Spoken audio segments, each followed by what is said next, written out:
Hello again folks, and welcome to Black Bear Outdoors and our 1000 round update on the M+M M10X rifle. Again, we're in Alberta and it's in the midst of a bit of a heat wave, so if you see me on camera and I look very shiny, I'm not in a bad vampire movie. It's just really hot outside. So guys, what a ride. We have put 1,000 rounds on the new enhanced bolt that we put in the rifle during our 500 round update video that we did previously.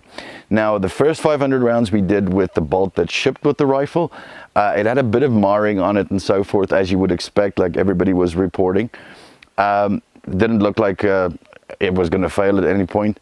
However, we did switch the bolt at that point. So we put an extra 1,000 rounds on the new enhanced bolt. So technically speaking, the rifle's got like 1,500 on it right now. For complete transparency, the rifle that we've got is our own rifle that we purchased. However, when we said that we're going to be doing this series to show you guys and do our own experimentation to see how this rifle holds up, M+M did send us the new enhanced bolt. Now, the new enhanced bolt is the same one that they'll be sending out to anybody with a warranty issue on their existing bolt, and I'm not sure if they actually have these for sale or not, but it might be worth checking out. So without further ado, guys, what we're going to do is we're going to roll in a little bit of a montage of some of the range footage of our road to 1,000 rounds with the new enhanced bolt. Then we are going to take the last 3 shots to take us from 997 rounds to 1,000 rounds out here and show you those last 3 rounds. We just thought it was fitting that when we started the testing on this bolt, we used some Barnall going after a steel target at 100 yards. And we're going to do the same for the last 3 rounds. After that, we're going to go inside and take a look at the bolt carrier, as well as the trigger group, and see how well they held up over the last 1,000 rounds on the bolt and 1,500 on the rifle. Stay tuned.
So there you go, folks, 1,000 rounds.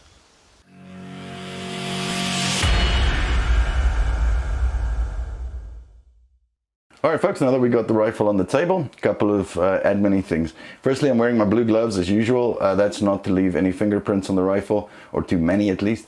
Under these lights, they are highlighted very much. Any direction we're going to be manipulating the firearm in has been cleared as safe, and there is no ammunition around, and the rifle has been cleared. All right, so the reason why I'm showing you the outside real quick is just for some cosmetic stuff. So this is kind of normal wear and tear. This is after 1,500 rounds.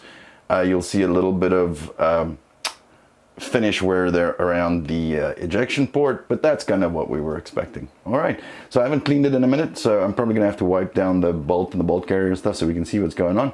So let's get to it. All right, folks, let's take a look at the bolt. So after 1,000 rounds, you'll notice that the enhanced bolt has got the same type of marring on the lug there that we found on the original bolt after about 500 rounds. So I'm told again that this is normal. It's when the 2 pieces of metal wear in on each other and they settle, and once they get to a point, it doesn't go beyond that. Now, it hasn't caused a single issue for us yet, but if something like that does happen, as far as my understanding goes, they're more than willing to replace that for you. So again, no issue, seems to have held up fine. Okay, let's take a look at the carrier. So on the carrier, you'll notice it's got that marring in the channel as well. And again, it doesn't look like it got any worse really. It just settled on the new bolt and it's been running absolutely fine. So again, that's what I'm told is normal, and it hasn't caused me any problems yet. If it does, you and M+M will be the first people to know about it. So there you go, guys, the hammer after 1500 rounds through the rifle. Looks normal to me. It's just some finish wear on it. Nice and shiny, no deep marks or anything in it. And again, I know Tim from Military Arms Channel had an issue with his. I'm not sure what was going on there, but this particular rifle is perfect. Not a problem there. All right. This is an interesting little factoid. I was on a different forum for a different rifle platform the other day, and that rifle had a out of battery discharge and it blew up the rifle. Luckily the guy was okay. The rifle was bent, but it didn't explode enough to kind of hurt him. So that made me look into what would happen if, you know, some freak accident like that happened with an M+M. And I read that because of the stainless steel lower and the trunnion and stuff has been reinforced, it should be able to provide as much protection to the shooter as possible. Obviously, with an accident like that, you can't control all the variables, but it's good to know that it's been reinforced in the back just in case. All right, guys, that's pretty much all I can tell you about the internals. Stay tuned.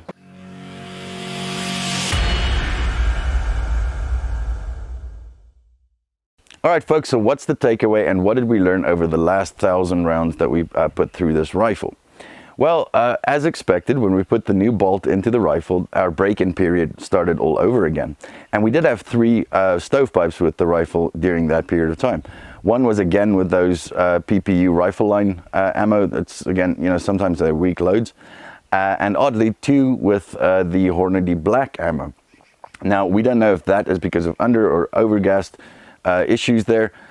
With those particular rounds, I just shot it on gas setting 1, and that's what happened. So there's a few reasons why you might get a stovepipe. Now, stovepipe is when the spent casing doesn't get fully ejected before the bolt catches it and still in the chamber, right? So it sits like a stovepipe. Now, first reason for that is an underpowered round. Now, again, with the PPU rifle line, we got that a couple of times, once with this one and twice with the older bolt. And I was just running it on gas setting 1. So that's a fairly simple fix. So when you are using new ammo in your rifle, just check which gas setting it runs reliably on. It's pretty simple. So if you are getting a stovepipe on a round that you think might be a little bit weak, just pop it over to gas setting 2 and you should be good to go. Same is true for an overpowered round, where it makes the bolt go back and forth so fast that it catches the spent casing before it releases it completely. Now in that case, just put it down to gas setting 1. Simple as that. The other thing that could be an issue is what we found with the new bolt is that ejector plunger was really, really stiff. So we had to work it in with a little bit of lube, but we talk about this in the 500 round update as well, just to make sure that it doesn't hang up at all. But you guys, overall, 3 stovepipes in 1,000 rounds is nothing. Going beyond that break-in period, it's been running like an absolute top. What we found also is the winning combo for us, particularly, just remember, this is all based on our rifle, right? Your results may vary. So our winning combination is PMag Gen 3s. They run really reliably. Now for the guys in Canada, with the pinned mags, you might have to re-rivet that just slightly lower, still making sure that you're staying within the legal requirement, but that will allow the bolt just to easily go back and forth to pick up those rounds off the top of the magazine. Ammo that worked fantastic. Brass case stuff, my particular rifle loved Cellier and Bellow. It ran that like a top. And when it comes to steel case stuff, it loves the Barnall ammo. This stuff has been 100% reliable for me.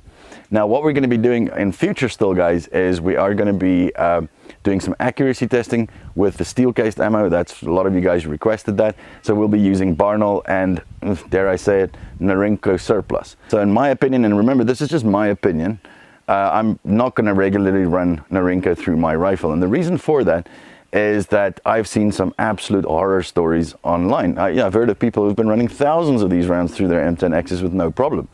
But I've also heard of people, even with other rifle platforms, where these things get stuck in your barrel and you got to rod it out. It's not something that I want to subject a fairly expensive rifle to. So if I want to shoot steel case ammo, I'm going to stick to Barnall predominantly, because I know it's a pretty good quality ammo, and it's still very, very affordable. So are we happy with the rifle? After 1,500 rounds through the rifle and 1,000 rounds through this particular bolt, for sure. Remember guys, this is a rifle that we bought ourselves from our local gun store. This is a sample of one, and all of my opinions is based on this particular rifle and our experience on it. I will share some stuff with you that I've read as well and so on, but my opinion is based on my particular rifle. So there you have it guys, awesome gun. Really enjoy it so far. Hope your experience is the same. If not, or if it is, let us know down in the comments below. And also let us know if you want us to keep going with the round count on this new enhanced bolt, or maybe you want us to do an extra 500 rounds on the original bolt to see how that holds up. All right guys, hope you enjoyed our video, learned something new, and if you did, please hit that thumbs up, hit that subscribe button on the next page. It's going to look like a black bear badge. And again, leave us a comment down below. We really need those to survive out here on YouTube. Y'all stay safe, and we'll see you next time.